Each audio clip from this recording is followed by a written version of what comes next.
is not a place to visit, it is home. A fresh start, a lovely place, and of course a new episode. Welcome to Landscape Legacies.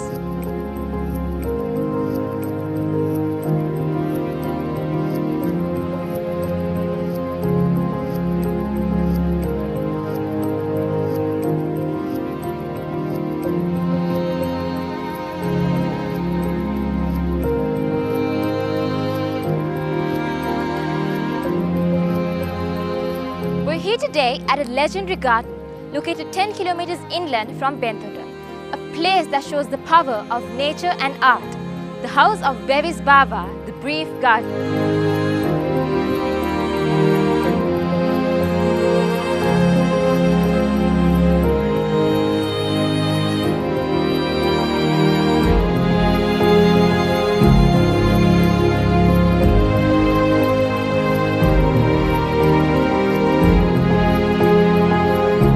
Today, Mr. Doolan De Silva, landscape designer.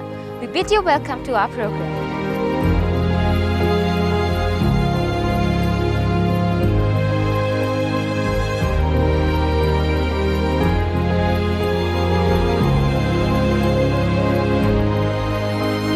Brief garden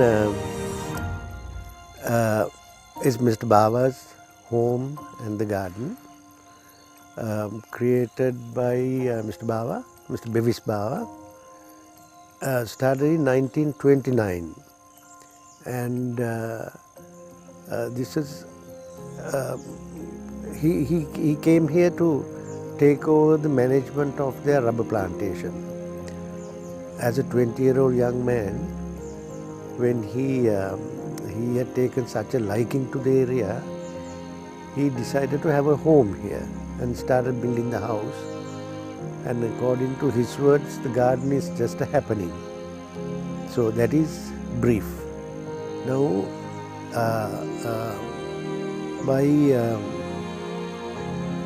after the Second World War, when we got our independence, there have been photographs of a sizable garden. And so we think that it would have taken about 20 years to do that much. But after the independence, when Mr. Baba came here and spent a lot of time here, he did a lot of, changes and redoings and things like that. And it has now become a 5-acre garden.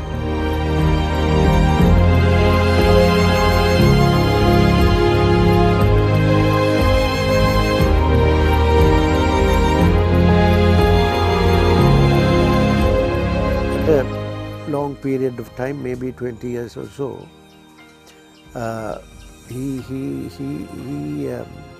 whenever he has travelled,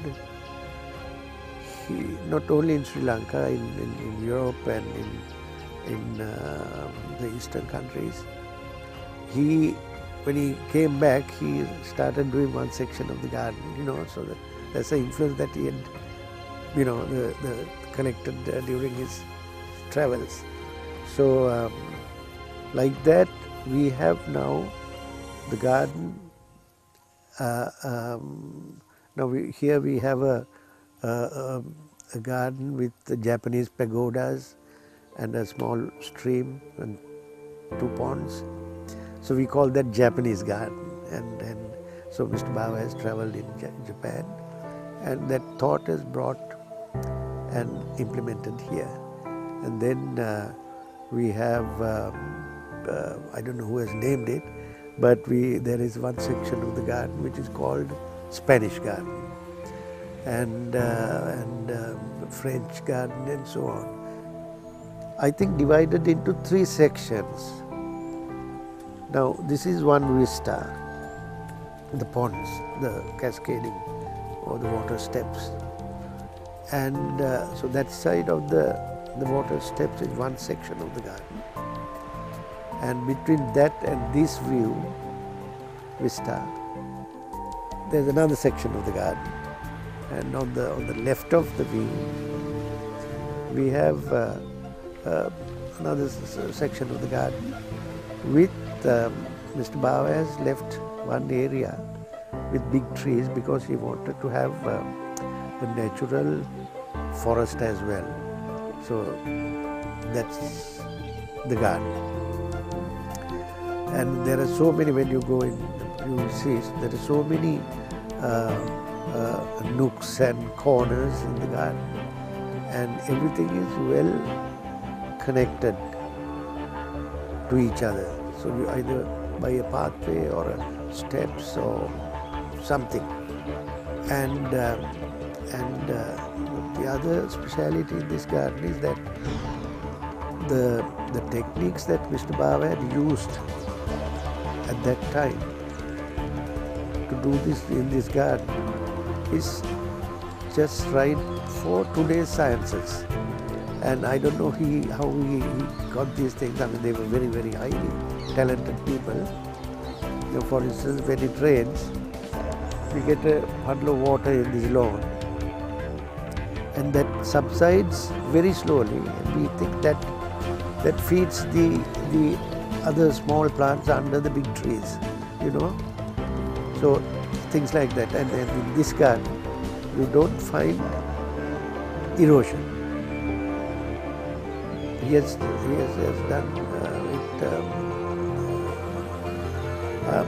with pathways and all that.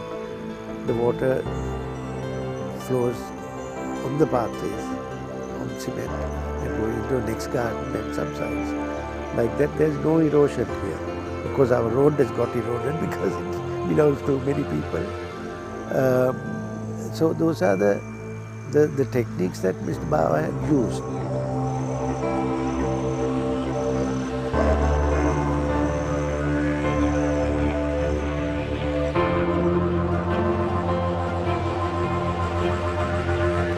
The environment makes your choices easy, natural and enjoyable. Time for a short break. We'll be right back.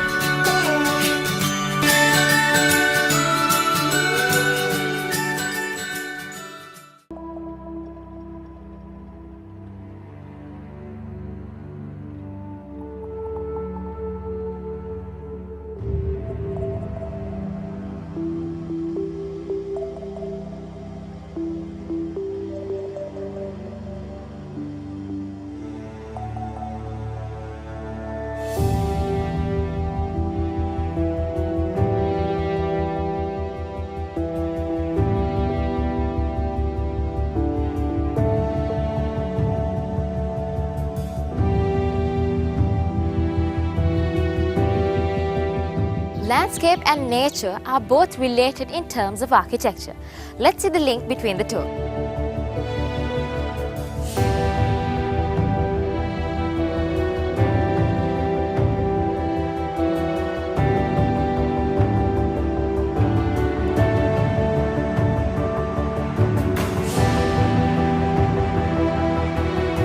Is actually one section of nature, but with landscaping you can never copy nature.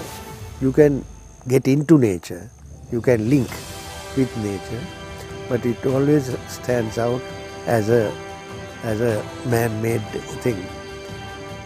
But in Mr. Bava's case, now if for instance if a tree started growing here, Mr. Bava would have included that into the landscape by planting some other plants or something like that, because he never wanted to remove a tree and sort of throw away. So now here, he, both the brothers, I think, they never wanted to have a manicured garden. They wanted the plants and trees to grow as they want. So that's and somebody said it's tamed wilderness. So that's the nature that they have. Mr. Bava has controlled and limited to the landscape. So that is his concept.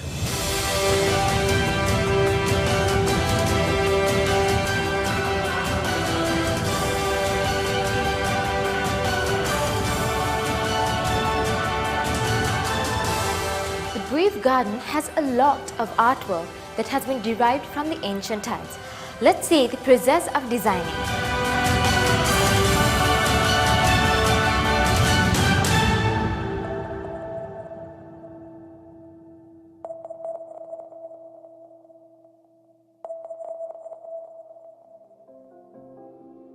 There hasn't been any master plan in this garden. According to Mr. Bava, it was just a happening. So from time to time he has added bits and pieces onto the garden and expanded over a period of time, you know. And I think it's a very well designed garden.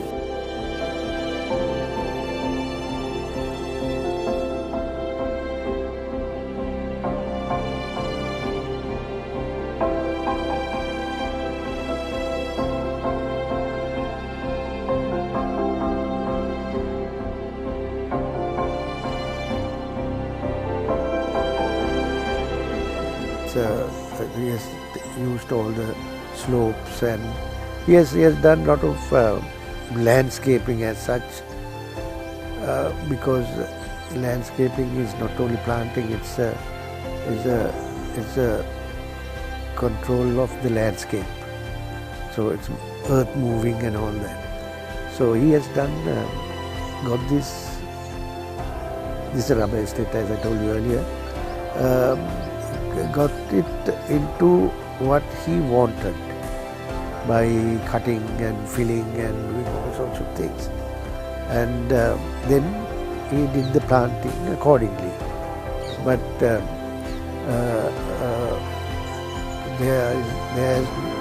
hasn't been any master plan at that time. He just did what he thought would be the best.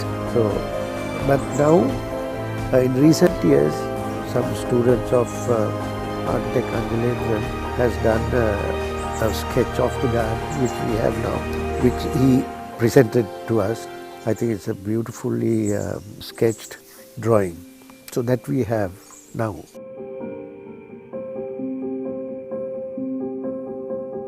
The poetry of earth is never dead. We'll be back soon. Stay tuned.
Without doubt, I think it's the most beautiful garden that I've ever visited. There are things that I appreciate about it in particular. The first one is the way in which the natural forms of the plants have not been altered. It's been left to feel a cultivated wilderness. And also I love the fact that there are so many individual corners where you could sit and enjoy a particular vista, a pond, maybe a view to the distance, maybe the white of the frangipani trunks.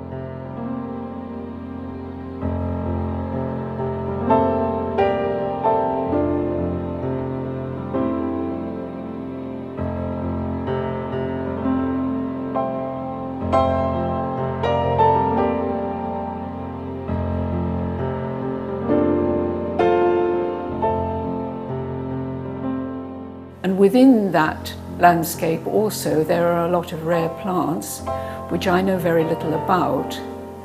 More than anything, I feel that you could come here and see something very different every day and every part of the year. You could find a new corner, a new plant. For instance, we have travelled to the rainforest hoping to see birds. We've actually seen some more interesting birds here and closer too. We have also seen mongoose, which we've not seen anywhere else, and that's a tribute to Dulan da Silva, who has kept the place natural so that the wildlife is happy here as well as the human beings who visit.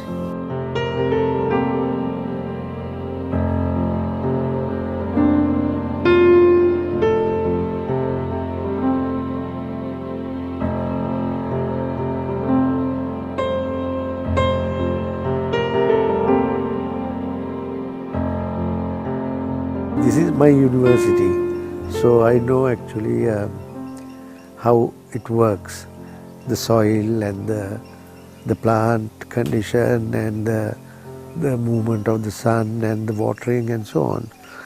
But at that time Mr. Bava was not a horticulturist either. So Mr. Bava actually planted the way he thought would be the best, you know, the colors and the color combinations and the hedges and the lawns and all that. He has done it in an amazing way that you know, the techniques that as I told you earlier, he would have had them in him. You know, he was born with it. Not only horticulture and landscaping, but he was, even though he was not very good at school, he now have designed this garden, created this garden, and he has designed several houses. And he used to write to the papers. He used to paint, and he used to do sculptures. And he was also a very good entertainer.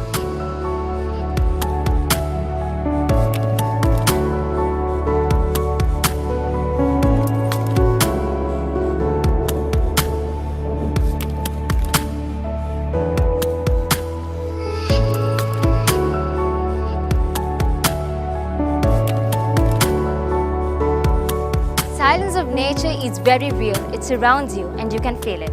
It's time for me to wrap up today's program. I'll see you next week. Till then, have yourselves an enjoyable week.